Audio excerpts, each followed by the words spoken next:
नमस्कार मित्रांनो, आपल्या सर्वांचं स्वागत आहे आपल्या चॅनलवर।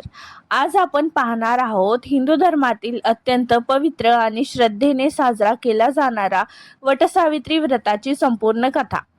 ही ही कथा आहे एका पतिव्रता स्त्रीची, जिने आपल्या बुद्धी, श्रद्धा आणि अढळ प्रेमाच्या जोरावर स्वतःच्या पतीला मृत्यूच्या दारातून परत आणले। तर चला सुरू करूया वटसावित्रीची ही अद्भुत आणि प्रेरणादायी कथा। तर खूप वर्षापूर्वी मद्र देशामध्ये राजा अश्वपती राज्य करत होते। राजा अतिशय धर्मपारायण, दयाळू आणि प्रजेना प्रेम देणारे होते।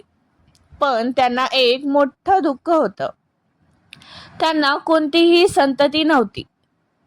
राजा आणि राणीने अनेक वर्ष देवीची उपासना केली। अखेर देवी सावित्री प्रसन्न झाली आणि म्हणाली, राजा, तुला एक तेजस्वी आणि गुणवान कन्या प्राप्त होईल। काही दिवसांनी राणीला एक सुंदर कन्या झाली। देवींच्या कृपेने जन्म झाल्यामुळे त्यांचे नाव काही दिवसांनी राणीला एक सुंदर कन्या झाली। देवींच्या कृपेने जन्म झाल्यामुळे त्या मुलीचं नाव ठेवण्यात आलं सावित्री। सावित्री लहानपणापासूनच अत्यंत बुद्धिमान, सुंदर आणि संस्कारी होती। जेव्हा सावित्री विवाहयोग्य झाली तेव्हा राजा अश्वपतीने तिच्यासाठी योग्य वर शोधायला सुरुवात केली। पण सावित्रीने स्वतःच पतीची निवड करण्याचा निर्णय घेतला।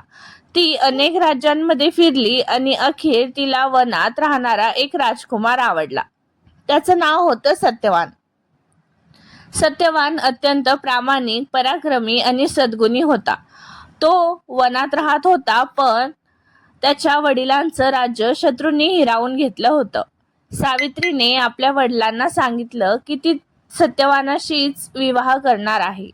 तेवढ्यात दरबारामध्ये ऋषी नारद आले। त्यांनी सांगितलं, सत्यवान सर्व गुणांनी श्रेष्ठ आहे, पण त्याचं आयुष्य फार कमी आहे। विवाहानंतर फक्त 1 वर्षातच त्याचा मृत्यू होईल। हे ऐकून राजा अश्वपती घाबरले, पण सावित्री शांतपणे म्हणाली, एकदा मी ज्याला पती म्हणून निवडलं आहे तोच माझा पती राहील। तिचा निर्णय पाहून अखेर राजा तयार झाले आणि सावित्रीचा विवाह सत्यवानाशी झाला। विवाहानंतर सावित्री आपल्या पतीसोबत वनात राहू लागली। तिला नारदांनी सांगितलं होतं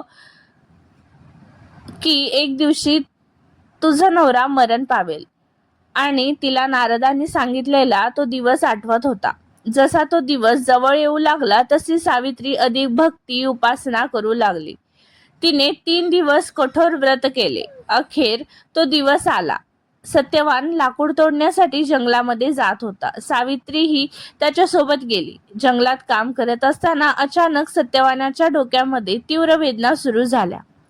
तो सावित्रीच्या मांडीवर डोकं ठेवून झोपला आणि काही क्षणातच त्याचे प्राण निघून गेले। तेवढ्यातच तिथे यमराज प्रकट झाले।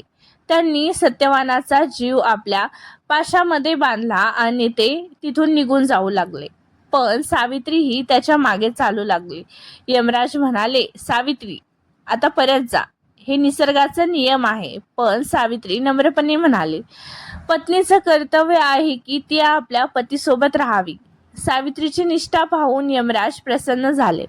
ते म्हणाले, तू एक वर माग। सावित्री म्हणाली, माझ्या सासऱ्यांना त्यांचं हरवलेलं राज्य परत मिळवून दे। तथास्तु, यमराज म्हणाले। पण सावित्री अजूनही त्याच्या मागे चालत राहिली। यमराज पुन्हा म्हणाले, आणखी एक वर माग। सावित्री म्हणाली, माझ्या वडिलांना 100 पुत्र होऊ देत। तथास्तु। तरीही सावित्री थांबली नाही। अखेर यमराज म्हणाले, सावित्री, तू खूप महान आहेस, आणखी एक अंतिम वर माग। तेव्हा सावित्री बुद्धीने म्हणाली, मला सत्यवानापासून 100 पुत्र होऊ दे।